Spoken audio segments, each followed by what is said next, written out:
አሰላሙ አለይኩም ወራህመቱላሂ ወበረካቱ። ሰላም ሰላም ቤተሰብ እንዴት አመሻችሁልኝ? ደህና ናችሁ? እኔ ጋር ሁሉ ሰላም አልሐምዱሊላህ። አልሐምዱሊላህ ወላሂ በቃ እስከማያት ድረስ ነበር የቸኮልኩት ቅመሜን። ቡራዬ እንግዲህ ጨረቃዎቻችን መተውልናልና እንኳን ደስ ያላችሁ። አልሐምዱሊላህ ማለት በቃ ብዙዎቻችን ያው ስናስብ ነበር ስንጨነቅ ነበረ። በእርግጥ ያው ደህና እንደሆነች አሳውቀውናል ለሚፍታህ ምናምን እንደነገርኳችሁ ትናንት ያው ብዙዎቻችን አውቀናል። ደህንነቷንም አውቄ ግን እስካያቸው ቸኩዬ ነበር ማለት ነው። በቃ ምን አይነት ሁኔታ ላይ ነው ያለችው የሚለውን ነገር ለማወቅ ጓጉቼ ነበረ ማለት ነው። እና አልሐምዱሊላህ በጣም ደህና ነች እና አልሐምዱሊላህ ነው የሚባለው ውዶቼ። እና ዛሬ ቀኑን ሙሉ ጠፍቼ ብዬ ነበርና ቪዲዮ ምናምን አልሰራው ነበር ወደ እናንተ መምጣት እየፈለኩ አንዳንድ ነገሮች ማለት እየፈለኩኝ ግን በቃ ቢዚ ሁኜ ነበረ ማለት ነውና ከመቼ ነው ቪዲዮ ሰርቼ ልክ እኔ እንደለቀኩኝ ቪዲዮ የሀይሚዬ ጨረቃዎቻችን መጡልን ማለት ነው። ብሩኬና ሀይሚዬ መጡ። ከዛ በኋላ በቃ እና ስለ አንዳንድ ነገሮች መልእክት አስቀምጬ ነበር ማለት ነው። ስላየኋቸው ነገሮች ምናምን እና ጨረቃዎቻችን እንግዲህ አሁን ያለችበት ሁኔታ ሀይሚዬ በጣም ደህና ነች። ዱአ አድርጉላት፣ ጸሎት አድርጉላት። ደግሞ ጨርሶ እንዲማራት ጨርሶ ይማርሽ የኔ ውድ የኔ ቆንጆ የኛ አስተዋይ የኛ እንቁ የኔ እናት ክፏችሁን አኔ ቡራዬ በቃ ከተማሚ በላይ በነገራችን ላይ በጣም የሚጨነቀው ሌላ እንትን ውስጥ የሚገባው አስታማሚም ነው እና ይከብዳል። በተለይ በምትወዱት ሰው መፈተን ከባድ ነው ውዶቼ። እና ከዚህ በፊት ራሱ አንገቷን ምናምን እንደዚህ እንትን ብሎ ሳለ ታስታውሱ ከሆነ ከሀረር ነው ሂዶት ሀረር ነው የት ነው? አዎ እዛ ሲመለሱ ምናምን እንደዚህ አሟት እያለ በቃ በጣም ተጨንቆ ነበረ።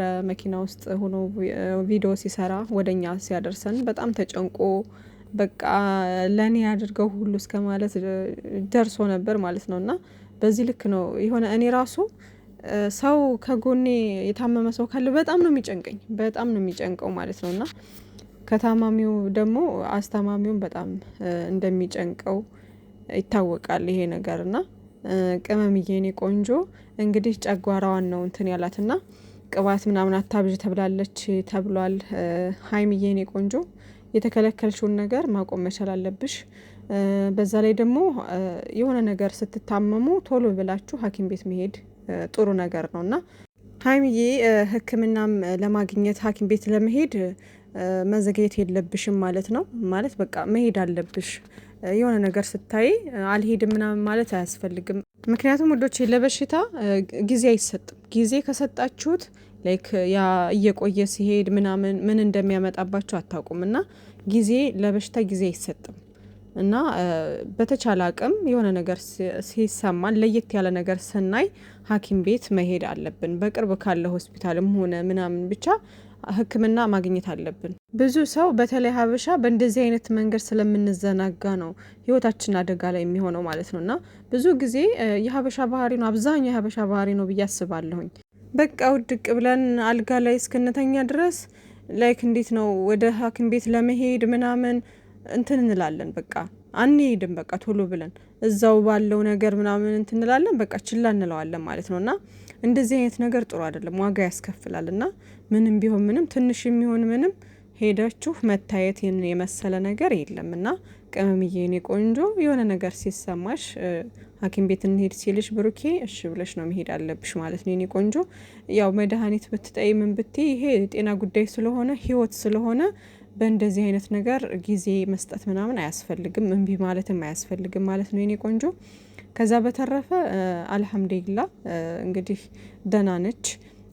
ለቀጣዩ ደግሞ ከዚህ በኋላ ላለው ነገር ያው እሷም እንትን እላለሁ ብላለች፣ አስተካክላለሁ ብላለች እንዳያችኋትና ቅባት ነገሮች ምናምን መብላት አቁሚ ተብላለችና እሱን ነገሮች የተከለከልሽውን ነገር በሙሉ ማቆም መቻል አለብሽ። ከጤና በላይ ምንም ነገር የለም ውዶቼ። እና ደግሞ የሆነ በቃ ታው የተባላችሁትን አታድርጉ የተባላችሁትን ነገር ዶክተር ይሄን ነገር እንዳትጠቀሙ ካለ ያ ነገር ስትጠቀሙ በሽታውን እያባባሰ ወደ ሌላ መንገድ የሚከት ነገር ስለሆነ የከለከሏችሁ ነገር ያን ነገር ማድረግ የለባችሁም። እና አንዳንድ ጊዜ እኛ ሕክምና ወስደን እንኳን ማለት ነው የተወሰነ ምልክት ስናይ ሲሻለን ምናምን መልሰን ድጋሜ ያንን የከለከሉንን ነገር እንበላለን እንጠቀማለን። ከዛ ደግሞ ከዛ ነገር ብዙ አንቆጠብም፣ ችላ እንላለን ማለት ነው በሰዓቱ ደህና ስንሆን። ከዛም በኋላ ደግሞ የሆነ ስንወድቅ ደግሞ ሌላ ነገር እና አንደኛ የተከለከልነውን ነገር ማቆም መቻል አለብን። አይ ደህና ነኝ በቃ ምንም አያደርገኝም፣ አረ ችግር የለው አንድ ቀን ነው 2 ቀን ነው ምናምን እየተባለ የሚደረገው ነገር ከባድ ነው። በጊዜ ሂደት ምናምን የሚያመጣብንን ነገር አናቅም ማለት ነውና ይሄ ሀይሚዬ ላይ ብቻ ሳይሆን ማናችንም ላይ የምናደርገው ኢቭን እኔ ራሱ በቃ እንደዛ የምንልበት ሁላችንም የምናሳየው ነገር ነው። ግን ጥሩ አይደለም፣ እንደዛ መደረግ የለበትም። የተከለከልነውን ነገር ማቆም መቻል አለብን። በቃ መድኃኒት በአግባቡ መውሰድ አለብን ምናምን።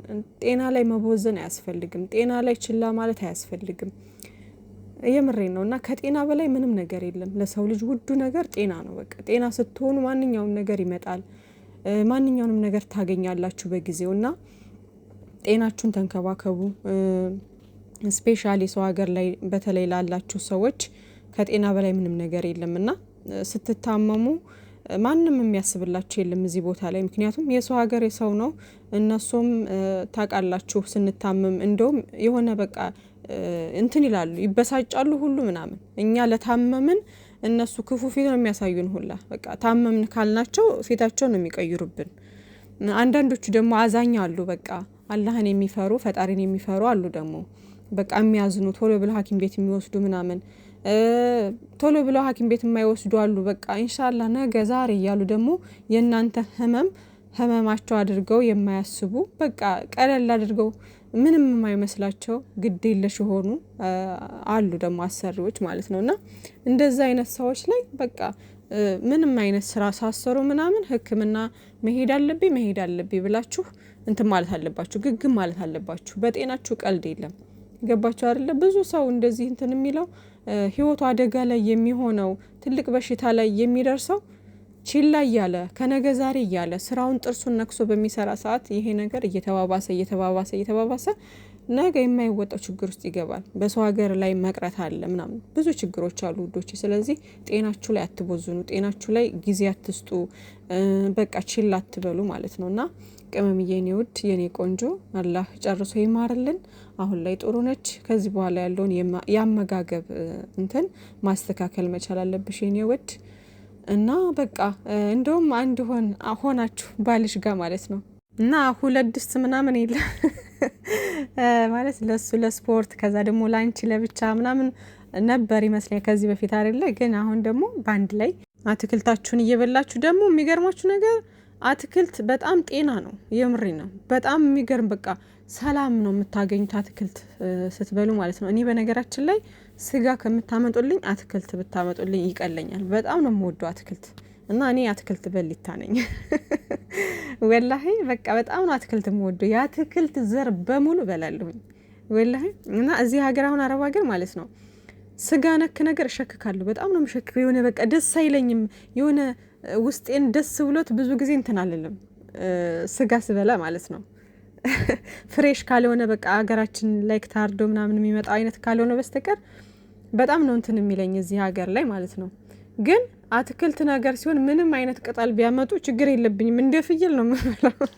አልሸክክም ምናምን። በቃ አትክልት ከተባለ ሁሉን ነገር ወዳለሁ፣ ሁሉን ነገር በላለሁ።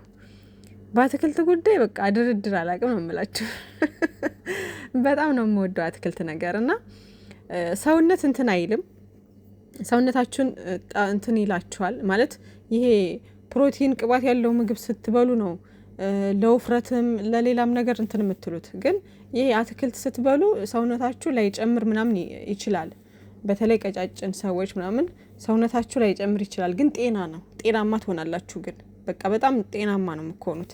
ሰላም ያለው እንትን ነው የምትሆኑት። እና አትክልት ጤና ነው። አትክልት ብሉ። ግን ቅመምዬ ያው ቀንሽን የተባለችው ከስንት አንድ ቀን አልፎ አልፎ አሁን አብዝታ የምትጠቀም ከሆነ ከስንት አንድ ቀን ነው መጠቀም ያለባት። ገባችሁ? እንጂ በብዛት አትክልት እየበላች አንዳንዴ ደግሞ ፕሮቲን ነገር ብትበላ ችግር የለውም። ቅባት ያለው ነገር ብትበላ ችግር የለውም። ሙሉ ለሙሉም እንትን ባይል ማለት ነው። ግን በብዛት ከዚህ በፊት የምትጠቀሙት ነገር ተደጋጋሚ የምትጠቀሙት ነገር ነው እኮ ችግር የሚያመጣባችሁና ሁሉም ነገር እንትን ሲል ያው ችግር ነው። አንዳንዴም ደግሞ ከስንት አንድ ቀን ብትጠቀሙት የማይስማማ ጨጓራችሁ የማይቀበለው ምግብ አለ። ሀይሚዬም በቃ ላይክ እንደዛ ቅባት ያለው ምግብ ስትበላ ጨጓራዋ ሊከብደው ወይም ደግሞ ላይቀበለው ይችላል ማለት ነው። እና ብቻ ያው ከዚህ በፊትም እንትን ተከልክላ ነበር እንዳትበይ ተብላ ነበረ እና እሷ ስላላቆመች ነው እንግዲህ እንትን እያለ የመጣው አያችሁ። እና ሌቭል እየጨመረ ይሄዳል። አንድ ነገር ተው የተባላችሁትን ነገር ካልተዋችሁ ወይም ደግሞ ለዛ ነገር ጥንቃቄ ካላደረጋችሁ ሌቭሉ እየጨመረ ይሄድና ሌላ ችግር ያመጣባችኋል። ሶ ካሁኑ እንትን ማለት አለባችሁ። ከስሩ ነው ምንም ነገር ከስሩ ነው መከላከል ያለባችሁና ሀይሚዬም ደግሞ አሁን ላይ አልሐምዱሊላህ ደህና ነች። አሁን ላይ ደርሳበታለች። ከዚህ በኋላ ደግሞ ካስተካከለች በቃ ኖርማል ነው ማለት ነውና ጨጓራ ላይ ብዙ አይነት ስሜት ይሰማል ምናምን፣ ሆድ መንፋት አለ፣ ምግብ አለመቀበል አለ፣ ብዙ ነገር ይደርሳልና ያመጋገብ ስልታችሁን ማስተካከልና የተከለከላችሁትን ነገር ካቆማችሁ ሰላም ነው፣ በቃ ጤናማ ትሆናላችሁና አልሐምዱሊላህ ስለ ሁሉም ነገር። ብሩኬ ደግሞ ብዙ ነገር ብሏል። ድንገት የሚፈጠረው ነገር አይታወቅም እና አመስጋኝ ሆኑ ብሏል። ትናንትና ምን ይስል ነበርና እውነት ነው። በቃ አመስጋኝ መሆን አለብን ባገኘነው አጋጣሚ።